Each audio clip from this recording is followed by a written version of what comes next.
Sir ఒడిషాలో ఒక మహిళా journalist పైన అంటే కవరేజ్ కోసం వెళ్ళింది. అది కవరేజ్ కోసం వెళ్తే ఒక మాజీ మంత్రి కుక్కల్ని వదిలేస్తారు సార్. అంటే అక్రమ నిర్మాణాల ఆ కూల్చివేత సందర్భంగా వాటిని ఫోకస్ చేద్దామని వెళ్ళింది. సో ఆ మాజీ మంత్రికి సంబంధించి ఉన్నాయి కాబట్టి వాటిని కవరేజ్ చేయకుండా ఉండేందుకు ఈ కుక్కల్ని వదిలినట్టు తెలుస్తుంది సార్. అయితే ఒక జర్నలిస్ట్ పైన ఈ విధంగా దాడుల్ని అంటే ఏ విధంగా చూడొచ్చు అంటారు సార్? ఒక ఒడిశాలోనే కాదు దేశవ్యాప్తంగా కూడా ఇటువంటి ఎన్నో జరిగాయి కాబట్టి మీరేం చెప్తారు సార్ యాజ్ జర్నలిస్ట్గా? అంటే జర్నలిజం అనేది అంటే తన గురించి ప్రపంచానికి తెలియజేయటం అవసరం అనేది ఆయన ఫీలింగ్. అందుకని ఆ కవరేజ్ మీద ఆయన ఉక్కుపాదం మోపాలనుకుని కుక్కలను వదిలేడు. అంటే చాలా ఓపెన్గా జరిగినటువంటి గొడవ. కుక్కల్ని వదలటము అంటే ప్రపంచానికి తెలియాలి అనే ఉద్దేశమే. ఏం చెప్పదలుచుకున్నాడు ఆయన? ఆయన అంటే ప్రస్తుతం ఉన్న రాజకీయ పరిస్థితి ఏమిటి దేశంలో అంటే మీడియా మీడియాగా లేదు, మీడియాని మీడియాగా ఉంచలేదు. ఉంచకుండా దీని షేప్ మార్చేశారు. మార్చేసి టోటల్ మీడియాని భిన్న రాజకీయ పార్టీలు కొనుగోలు చేసేస్తున్నాయి. కొనుగోలు చేయటమే మీడియా హౌసుల్ని కొనుగోలు చేశారు. ఇప్పుడు సపోజ్ ఒక టీవీ ఛానల్ తనకు వ్యతిరేకంగా రాస్తోంది అని ఒక పొలిటికల్ పార్టీ అనుకుంటే తన వలన ప్రయోజనం పొందినటువంటి నలుగురు పారిశ్రామికవేత్తలను పిలిచి ఆ ఛానల్ కొనేయండి, లేకపోతే ఆ పత్రిక కొనేయండి అని ఒక సూచన చేస్తాడు ఆ అధినాయకుడు. వెంటనే వాళ్ళు నలుగురు 4 వాటాలు వేసుకుని దాన్ని కొనుగోలు చేస్తారు. తద్వారా ఏమవుతుంది? పూర్వకాలం మీడియా మేనేజ్మెంట్ అంటే ఏదైనా ఒక ఇష్యూ, ఇప్పుడు అక్రమ కట్టడాల గొడవ కదా ఈ ఒరిస్సా మాజీ మంత్రి గారి గొడవ, ఇలాంటి పరిస్థితి వస్తే మీడియా మేనేజ్మెంట్ అంటే పాత రోజుల్లో 90లకు ముందు ఎలా చేసేవాళ్ళు అంటే ఆ వార్త రాసే రిపోర్టర్ని, ఆ వార్త వేసేటువంటి న్యూస్ ఎడిటర్ని వాళ్ళని విడిగా కలిసి ఎవరో వీళ్ళ ఏజెంట్ కలిసి ఈ వార్త వేయకండి, ఎందుకు వచ్చిన గొడవ, ఏదో జరిగిపోయింది,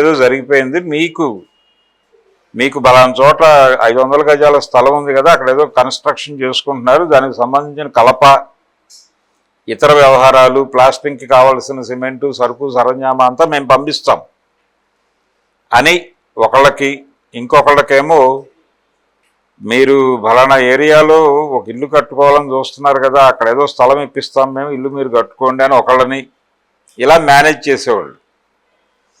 ఇది మీడియా మేనేజ్మెంట్ అని అనుకునేవాళ్ళు ఆ రోజుల్లో. ఇప్పుడు పరిస్థితి ఏంటంటే ఫలానా ఛానల్ మనకు వ్యతిరేకంగా పనిచేస్తుందంటే ఈ నలుగురిని పిలిచి కూర్చోబెట్టి కొనేయండి అని. దీనివలన ఏం జరుగుతుంది?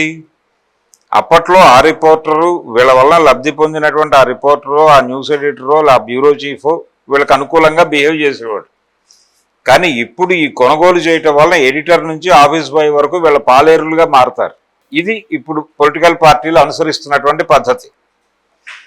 ఇప్పుడు తన అక్రమ నిర్మాణాలు విషయాన్ని కవరేజ్కి వచ్చేటువంటి మీడియా తన రాజకీయ ప్రత్యర్థులకి చెందినటువంటి మీడియా అని ఆయన ఫీల్ అయి ఉండొచ్చు, అదే నిజమై ఉండొచ్చు కూడా. సో దీన్ని తన జీవితాన్ని బయట వేయటానికి వాళ్ళు పొలిటికల్గా ప్రయత్నం చేస్తున్న వ్యవహారంగా చూశాడు తప్ప ఇక్కడ మీడియా అని కానీ, లేకపోతే పత్రికా స్వాతంత్రం అని కానీ, లేదు మీడియాకు ఒక స్వేచ్ఛ ఉందని కానీ ఆ స్పృహ లేదు. ఆ స్పృహ చచ్చిపోయింది. రాజకీయ నాయకులు అందరిలోనూ చచ్చిపోయింది, ఒక్కళ్ళలో కాదు. భారతదేశంలో ఉన్న ప్రతి పొలిటీషియన్లోనూ ఈ స్పృహ చచ్చిపోయింది. పేపర్ అంటే పరిస్థితి ఎలా తయారైందంటే ఎవరన్నా ఒక వ్యాసం రాస్తే, ఒక అభిప్రాయ ప్రకటన చేస్తూ ఒక వ్యాసం రాసి దాన్ని ప్రజల్లోకి చేర్చడానికి ఏదో ఒక పత్రికకి పంపాలి కదా.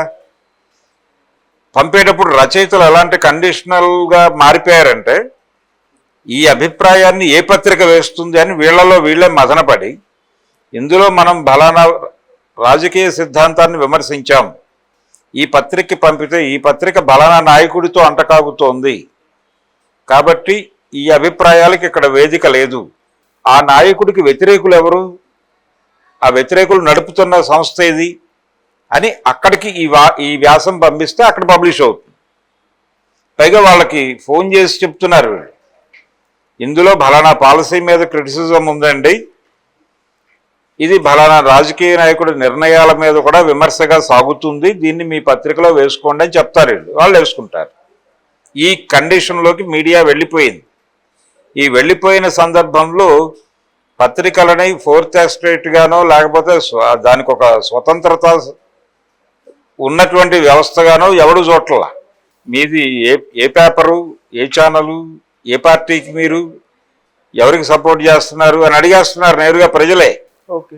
పబ్లిక్ ఒపీనియన్ తీసుకోవడానికి వెళ్ళి లోగోలు పెడితే ఏ ఛానల్ అండి మీది, ఎవరు, దీని వెనకాల ఎవరు అని అడుగుతున్నారు. వెనకాల ఎవరు అంటే ఎవరు మోస్తున్నారు మిమ్మల్ని, మీ బరువు ఎవరు మోస్తున్నారు, మీరు ఎవరి బరువుని మా మీద వేయటానికి వచ్చారు అని అడగటమే. అది అడుగుతున్నారు చాలామంది రిపోర్టర్లకు రోజు అనుభవం అది. సో ఈ కండిషన్ జనాలకే తెలిసినప్పుడు ఈ స్పృహ, ఇది ఇండిపెండెంట్ కాదు, ప్రెస్ అనేది ఇండిపెండెంట్గా లేదు అనే విషయం చాలా క్లియర్గా సామాన్య ప్రేక్షకుడికి, సామాన్య ఓటరుకి జీర్ణమైపోయిన తర్వాత ఆ ఎమ్మెల్యేనో లేకపోతే ఆ మాజీ మంత్రి గారు భిన్నంగా ఎలా వ్యవహరిస్తాడు? ఆ వెళ్ళినటువంటి రిపోర్టర్ రిప్రజెంట్ చేస్తున్నటువంటి పత్రిక ఏమిటి, ఆ ఛానల్ ఏమిటి, దాని నిర్మాతలు ఎవరు, వాళ్ళు ఏ రాజకీయ అభిప్రాయాలతో ఉన్నారు, ఎవరూ రాకుండా ఈఎంఐ ప్రత్యేకంగా ఎందుకు వచ్చింది, దీని వెనకాలన్న పొలిటికల్ ఎజెండా ఏమిటి, అక్కడ దాకా ఆలోచించి అప్పుడు మాత్రమే కుక్కల్ని వదులుట అనేటువంటి పని జరిగింది. ఇది రాజకీయము వ్యాపారము విడివిడిగా నడవటం అనేది కాదు. ఇప్పుడు రాజకీయ వ్యాపారమే నడుస్తోంది. రాజకీయ వ్యాపారం నడుస్తున్న సందర్భంలో ఇలాంటి విషయాలకి ఆందోళన పడి ఆవేశపడవలసినటువంటి అవసరం లేదు. ఇది ఆ జర్నలిస్ట్ మీద జరిగినటువంటి దాడి ఖండించవలసిందే. ఆ జర్నలిస్ట్గా స్పృహ ఉండే అవకాశం లేదు. ఎందుకంటే తను ఒక పత్రికలో పనిచేస్తున్నప్పుడు, ఒక ఛానల్లో పనిచేస్తున్నప్పుడు తన దృష్టికి తీసుకువచ్చినటువంటి విషయాన్ని కవర్ చేయటానికి నిర్మోహంగా వెళ్ళుండొచ్చు. వెళ్ళినప్పుడు ఆ దాడి జరిగి ఉండొచ్చు. ఆ దాడిని ఖండించడంతో పాటు ప్రస్తుతం మీడియా ఎదుర్కొంటున్నటువంటి దురవస్థ, మీడియాలో పనిచేస్తున్న వాళ్ళు ఎదుర్కొంటున్నటువంటి దురవస్థ, మీడియా కంపెనీలు అనుభవిస్తున్నటువంటి రాజకీయ పరమైనటువంటి అధికారము, రాజకీయ పరమైనటువంటి ఇబ్బందులు, వీటన్నిటినీ కూడా స్టడీ చేయకుండా కేవలం ఇది ఒక ఇన్సిడెంట్గా చూసి అక్కడ వరకే కన్ఫైన్ అయి మాట్లాడుకోవటం అనేది గొంగట్లో అన్నం తింటూ వెంట్రుకలు ఏరుకోవడం లాంటిది. అందుకని ఆ జర్నలిస్ట్ మీద జరిగిన దానిని ఖండిస్తూనే ప్రస్తుతం రాజకీయ వ్యాపారం జరుగుతున్న తీరు, మంత్రులు ప్రవర్తిస్తున్న తీరు, వీటితో పాటు పెరుగుతున్నటువంటి రాజకీయ నాయకుల ఆస్తులు, అంటే చాలా బీభత్సంగా వర్ధిల్లుతోంది రాజకీయ వ్యాపారం. ఆంధ్రాలో మనం చూస్తున్నాం కదా, అక్రమ నిర్మాణాల కూల్చివేత గత వారం రోజుల నుంచి చాలా ప్రాంతాల్లో వైసీపీ కార్యాలయాల మీద దాడులు జరుగుతున్నాయి కదా. ప్రధాన ఆరోపణ ఏంటి, వీళ్ళు ప్యాలెస్లు కట్టుకుంటున్నారు ఊరూరా అనే ప్రచారం మాటున కూల్చివేతలు జరుగుతున్నాయి. మరి వారు కట్టుకున్నది ఏమిటి, వారు చేస్తే సంసారం, వీరు చేస్తే ఇంకోటే. తెలుగుదేశం పార్టీకి కూడా ఊరూరా స్థలాలు కేటాయించి కార్యాలయాలు కట్టారుగా. ఎన్టీఆర్ ట్రస్ట్ ఇక్కడ కట్టినట్టు బెజవాడలో కూడా చాలా బీభత్సమైన స్థలం మీరు తాడేపల్లి దగ్గరలో తీసుకుని కదా మీరు నిర్మాణాలు జరిపింది అక్కడ. సో ఎదుటివాడు చేసేది మాత్రమే వ్యభిచారం, మేం చేసేది మాత్రమే సంసారం అన్న ధోరణిలో నడుస్తోంది వ్యవస్థ. దీని గురించి కూడా ఎరుక కలిగి మాట్లాడగలిగినప్పుడు మాత్రమే ఆ కుక్కల పాలపడినటువంటి జర్నలిస్టుని, ఆ అమ్మాయి మీద జరిగినటువంటి దాడిని ఖండించటం జరగాలి. ఈ సమగ్రంగా చూడాలి విషయాన్ని. కుక్కలు వదిలినటువంటి మంత్రికి ఉన్నటువంటి యాటిట్యూడ్ ఏమిటి, ఆ యాటిట్యూడ్ వెనకాల అతన్ని పురికొల్పినటువంటి అంశాలు ఏమిటి, ఈ అమ్మాయి ప్రాతినిధ్యం వహిస్తున్నటువంటి సంస్థ ఏమిటి, ఇక్కడ దాకా స్టడీ చేయాల్సినటువంటి పరిస్థితి ప్రస్తుత రాజకీయ రంగం కల్పించింది.